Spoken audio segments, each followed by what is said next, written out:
In this video, I'm going to demonstrate the builder design pattern. The builder design pattern is a creational pattern. You use it when you want to create instances of objects. You might want to use this pattern when you have a class that has a large number of parameters in its constructor, or if it has multiple constructors which take a variety of parameters, or if you're going to constantly instantiate the object and need to set several different properties on it before using it. With the builder pattern, you create a new function or functions that will set some of the parameters or properties for you. This makes your calling code shorter, simpler, and easier to understand. You can also use it to set some values in the parameters or in the properties consistently. So if you know you're going to want to use certain values all the time or for several groups of objects, you can have the builder handle that for you. For this example, I'm going to use a class that we might use to generate reports for us.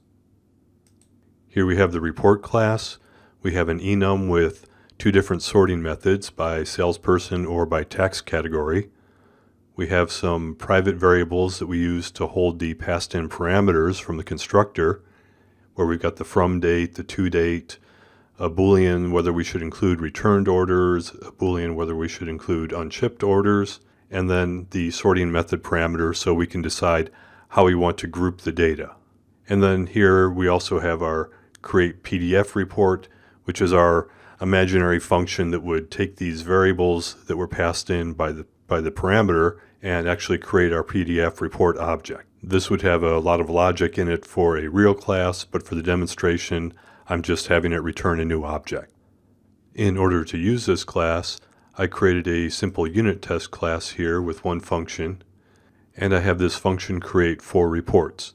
One is the current month tax report, where we build a date time out of the current year, the current month, and then a 1 for the first day.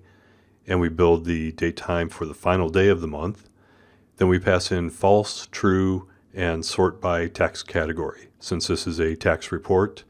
The next report we generate is the current year tax report, which has some different dates, but still has the same false, true, and sort by tax category as the monthly one, because that's how we would want to do our tax reports theoretically.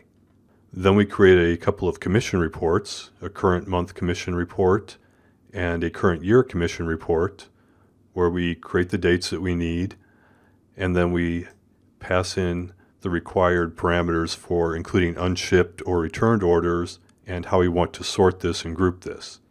And in this case, for the commission reports, we want to pass in false, false, and sort by salesperson. Even though we only have 5 parameters in the report class constructor, the code here is a little messy in my opinion. Plus, it's easy for someone to accidentally pass in the wrong parameters, especially for these false and true, when they want to create a commission report versus when they want to create a tax report. So we're going to use a builder pattern to simplify our constructor and to also make our calls more consistent. Let's look at the code for the pattern version. We have a report class that is exactly the same. Here we have our report builder class. This is the class that's actually implementing the builder design pattern. I have some public static functions. Here I have create month tax report and I have create year tax report. These are static functions that return report object, but notice that they only take in a simplified set of parameters. The create year tax report only takes in an integer year. The create month tax report takes an integer month and an integer year. Then it will create the correct date time objects we need for the parameters. And in this case, I have it calling a private static function called create tax report that takes the 2 date ranges and then sets the include unshipped orders, include returned orders, and the sorting method the way we want to use for all our tax reports. In this case, false, true, and sort by tax category. I did the same type of thing with the create commission report. We have a create month commission report where you pass in an integer month and year. It builds some date time objects so that we have the first day of the month and the last day of the month. And then in this case, I have a private static function that takes the from and to dates and passes in the correct parameters we want to use when we create a salesperson commission report. These static functions that return an object, that's something that would be part of a normal factory pattern. We're calling a function to go and create our object for us. But the simplification of the parameters is what makes this more of a builder design pattern, because not only are we instantiating the object, but we're building it, we're configuring it, we're setting it up the way we want to, so that way we can have much simpler calling code, like here in our unit test, where I say current month tax report equals reportbuilder.create month tax report, and I pass in a month parameter and a year parameter, and that's it. Our builder will take the month and year and create the correct date ranges we need, and it knows it's a tax report, so it knows it's going to want to use the false, true, and sort by tax category as our other parameters. In order to implement the builder design pattern, you don't have to use the static factory method here. That's just the way I did it in this example.